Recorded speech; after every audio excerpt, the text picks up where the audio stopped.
Hello, everyone. This is Sabrina Runbeck, your host for the Powerful Passionate Healthcare Professionals podcast. And today we have the honor of having Dr. Kristin Yates. Yates. Yates. Awesome.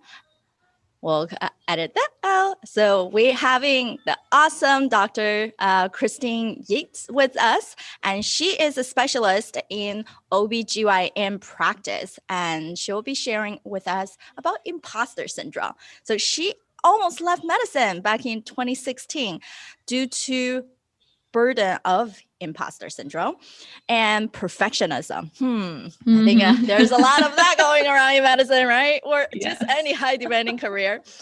And fortunately, she learned about self-coaching and it changed her life.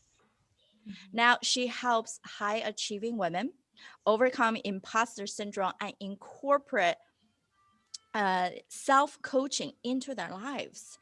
She hosts a podcast called Imposter to Unstoppable and has a Facebook group that focuses on self-coaching. And you can check her group out at facebook.com/clarity for women. And thank you so much for being here with us. Thank you for having me. This is great. Thank you for what you do. Oh, so I appreciate it. I just love it. Women coming together and really recognizing that we can all step up and into that level of self that we appreciate, not just everything around us. Gratitude is important, but also give ourselves that empathy and gratitude as well. I thank you so much for talking about this specific topic. And would you mind sharing a little bit the background on what happened back in 2016? And as you have trained so many years, right? Like everyone in medicine, what was the shift? Yeah. So in 2016 is when I graduated from residency and got my first real job as an attending. And it was for all intents and purposes, my dream career. It was everything I wanted. I had great partners. The hours were good, especially for OBGYN. And I was finding myself really miserable. And I was anxious all the time. I was worried about something going wrong. I felt like, can I really be on my own yet? And it made me feel really stuck in my career. And to the point where I kept thinking, like, is this really it? Like, is this all there is? And I had been training, like you said, for 15 years or something to become an attending physician. And I just felt like I thought I was going to feel like I made it. And I felt the opposite. I felt like there's no way I could do this career for 40 years. I felt stuck. I felt super worried all the time. I didn't enjoy my job. And it got to the point of burnout where it's like, there's no way, this is not sustainable. So I was Googling like how to leave medicine and still afford to pay back your debt and all these different things to figure out like, how could I not do my job anymore? At the same time, I was postpartum recovering from the birth of my second daughter and then trying to lose, like going on a weight loss journey. So it seems like two separate things, but they converged because through the weight loss journey, I was introduced to coaching, like health and wellness coaching through podcasts.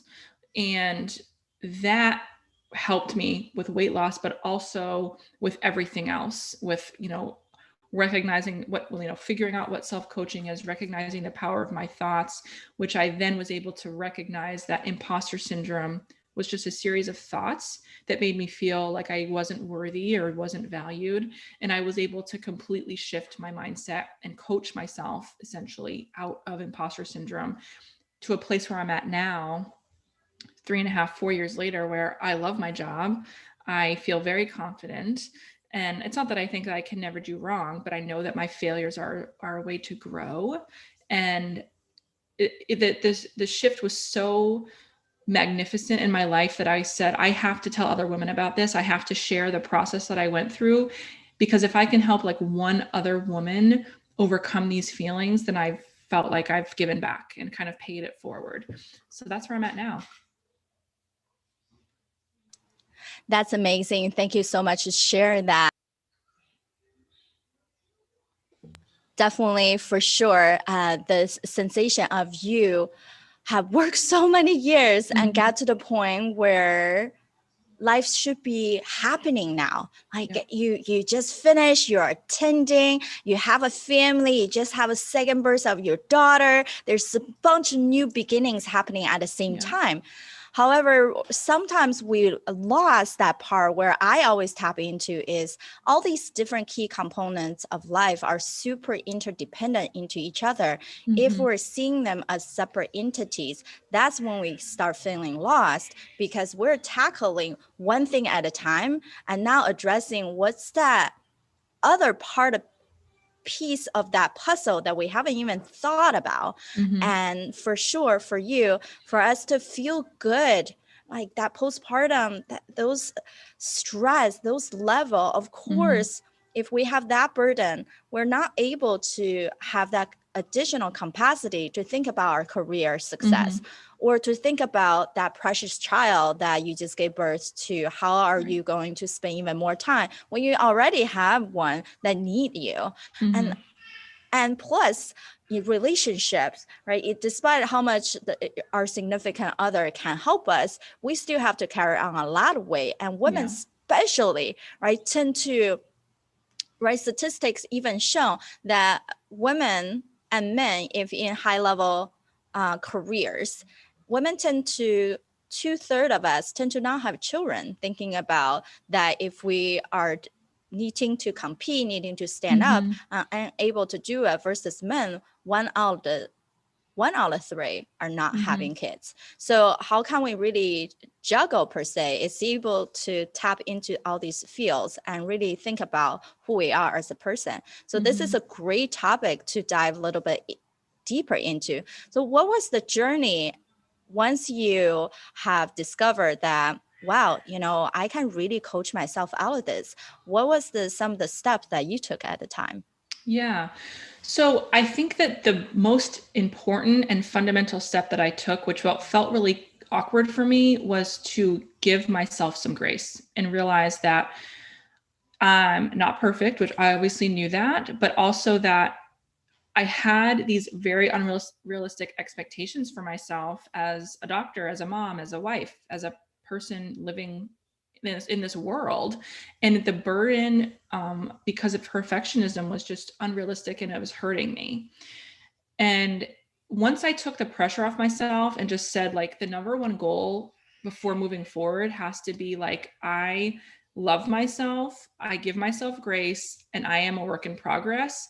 And that's the foundation. And I think that if you're in order to make any positive change and get to the next level in your life, you have to start there, because any changes that you make from a place of wanting to be better because you don't think you're good enough, those aren't going to be true and positive changes. You need to start with, this is who I am. These are the things I love about myself. These are what I want to work on. And this is, really kind of getting comfortable in your authenticity, which, I'm not going to lie, is, that's a journey. But I think if you're starting from a place of, this is who I am now, and I'm working on becoming more confident in who I am, and I'm going to work on all these things, and I'm not going to judge myself anymore, that is where you can really step into the power of coaching and making positive changes. So once I was able to set that foundation for myself and really feel like I could do it and get better at it, then you can say, the next thing really becomes, like, where am I going in my life? And as a resident, as a med student, you don't really think about that beyond, I'm going to be an attending. You just think of the one day after residency. That's it. You're like, how can I get to that point? You're never thinking about the majority of your career after that. At least I never did. And so it was recognizing that, like, okay, I need to decide what I want here in 1 year from now, 5 years from now, and then figure out how I can take small steps every day to get there. So it's multidimensional, right? Because we're not one-sided. So it's figuring out, for me, what kind of career do I want? What kind of family life do I want? What kind of healthy habits are important to me, without worrying about what other people expect from me. And as women, that can feel like a huge burden, because we think that we need to work so many hours so we don't disappoint our partners, or we need to be the next, CMO of the office, or be a program director. There's all these goals that we want to achieve, and we're so worried about what we should do that we never stop and ask ourselves what we actually want. What are we doing in our lives that we want to do because it's a desire for us? It's about our purpose, instead of reacting to other people's wants and desires for us. So it's making that shift and getting comfortable with with the discomfort of doing that. And it's a journey. It's not an overnight shift. It's a journey. But when you're able to make those positive changes and really focus on, it's okay for me to focus on myself, for me to focus on my goals, and for me to set boundaries and say no, then your life is going to get better, and you're going to be better at your job. You're going to be a better mom. You're going to be a better spouse. Everything will line up when you can put yourself first and realize that it's okay. Yeah, that's so amazing. I always tell my surgical students who come through rotating with me, they ask, right? The most common question is, Sabrina, how do I find that job that I want? And I have to ask exactly what you're saying. Mm-hmm.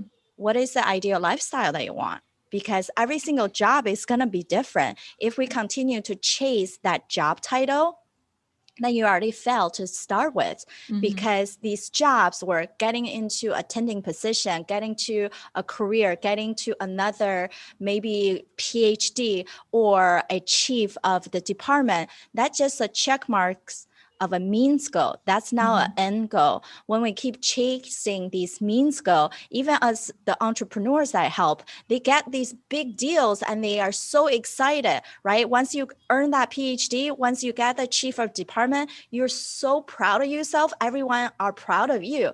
But how long does that excitement sustain? Not very long. If you think about really just days or weeks, it's not lifetime. So when we are able to have that ideal lifestyle, and then we can reverse engineer. And now you have an internal compass to lead you into a direction, and not to so easily feeling like women, we have to say yes to doing this favor, going to this committee. Oh, I have to pick up another research publication. No, you don't have to do any of that. You have to know what you actually want. So then all these yeses can lead you to the direction of your life, not thinking I have to do X, Y, Z, then I'll be happier, because then that will change your course of your life.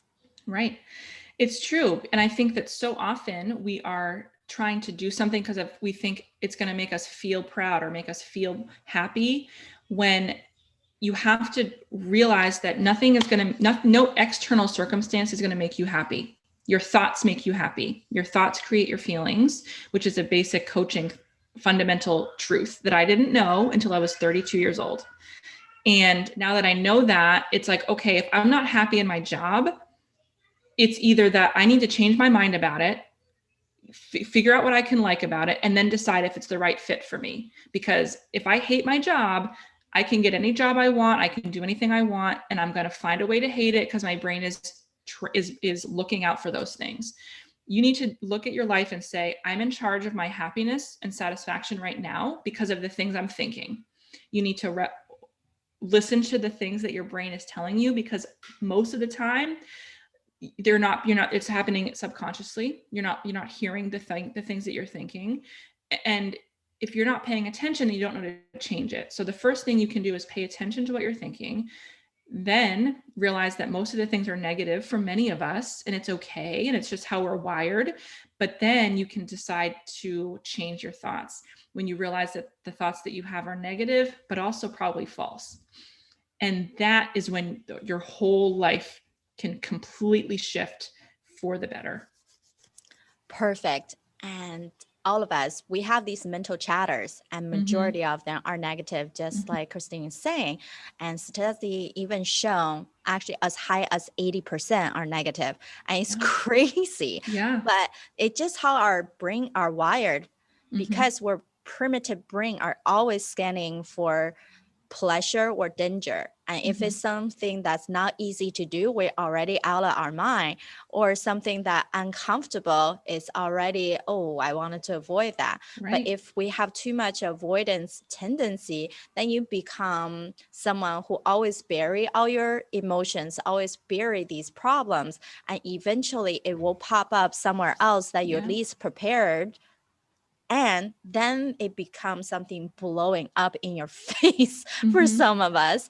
And when we're talking about like dissatisfaction, burnout, and most of the time it's actually these moral dilemma on how we wanted to perform and what we're doing, and not exactly we actually burn out and really wanted to get out of the career. That's why both Kristin is able to help women to remove that imposter syndrome and fall back in love with their career. And versus me is that I know despite how much stress you have, I can help you to the next level, to really show up as not only your authentic self, but to tap into that genius within you so you can become the peak performer and truly have both.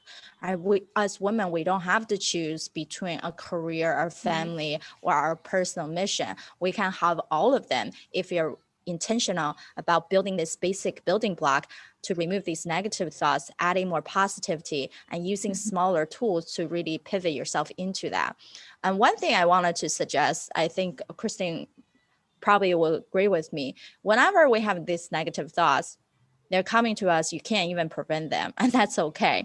But at least ask yourself, how valid is it? What's the percentage of that chance that would actually happen to you?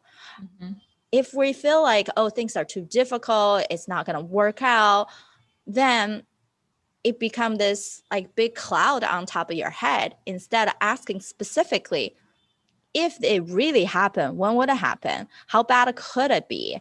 What would it be, something that involved with myself or someone else? If you think more in specific details, then probably it's not that bad. Right.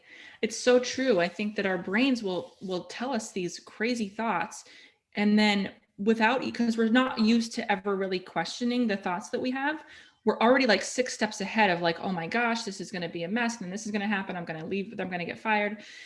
And if you just get into the habit of listening to the initial thought and really saying, what? Like, hold on, like, let's just question that and asking yourself, is it true? And then if the answer is, I don't think so, or maybe not, then the next thing that I usually do is I'll say, can I think of one thing that's to make that not true? Like the thought of, with imposter syndrome, I don't belong here, I don't know what I'm doing, will come up a lot.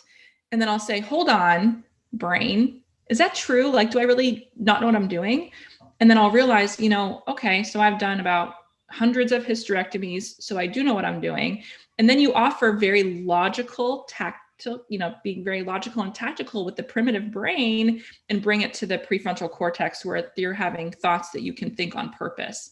And doing that repetitively, offering your brain more and more evidence to prove that to be true, you won't think the thought anymore, or you'll think it less frequently, because your brains just want to be proved right all the time. So if you're offering your brain evidence that's in from your past, then that's how you can rewire yourself to thinking things that are going to serve you better in your life.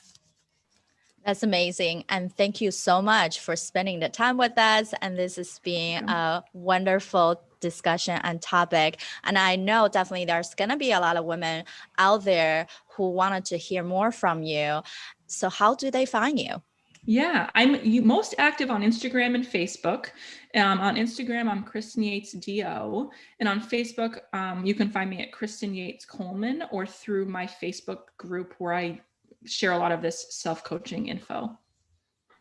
Wonderful. Thank you so much. And I'll definitely have all those in our show notes below so people can go grab the direct link if you didn't catch it. And for everyone, if you love this episode, we want to hear from you. Give us a review and email us or contact us through social media. And also, I know there's a lot of other people want to hear this message, and you can really help someone by sharing this episode with other ladies out there, because we all know we have something great inside of us. Let's remove those negativities and let's blossom all together. The more we can compound and support each other, the better we can grow and faster we can get there. So I appreciate everyone. I appreciate Kristin for being here with us, and have a wonderful day, guys.